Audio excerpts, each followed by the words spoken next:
So what we normally do is we bring in the men from the justice systems, and they come and then they start living in our clean and sober house. I was doing about 2 years in jail. I got out on June 8, 2018, and I've been sober ever since. And I was planning on running. I was planning on running the day I got released from jail. I was planning on walking away like I always did. But I walked out, and the first thing I go and do is go to light a cigarette. And I light a cigarette, and wouldn't you know, a guy comes walking up to me and tells me, "Hey, cuz, you gotta go over there and smoke your cigarette." And I looked at him and I said, "Who the hell is this guy?" Little did I know it was Yopo Mauna Kea. You know, I didn't know who he was at the time. I just looked at this man and I was mad. I was like, "Who is you for telling me to go smoke this cigarette someplace else?" And you know what I did? I went over there and smoked the cigarette where he told me to. But I had a big resentment at first. Like, who is this guy?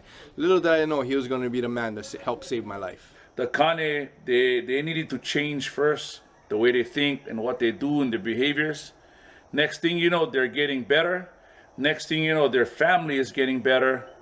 And then after that, who benefits from that is the community, because now we've got productive members in our community is willing and able to come and do service in our communities.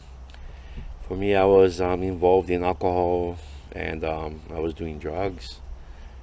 And, I never knew that having so much guilt and shame would bring me to the depths of hell.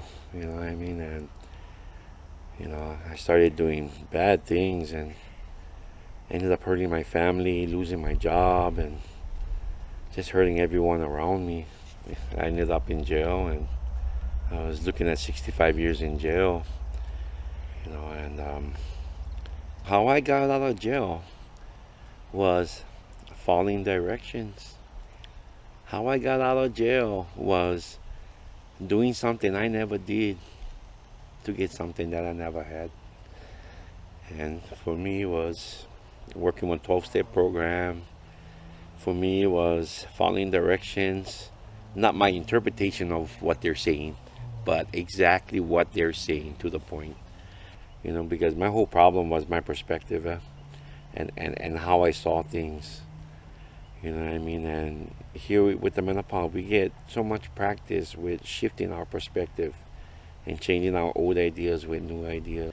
Since I've been with the menopause, I've made amends with my family. I paid my uncle back. With Nana, she gave me a lifelong living amends. She said, to make things right, keep on doing what I'm doing. So I've been doing what I'm doing.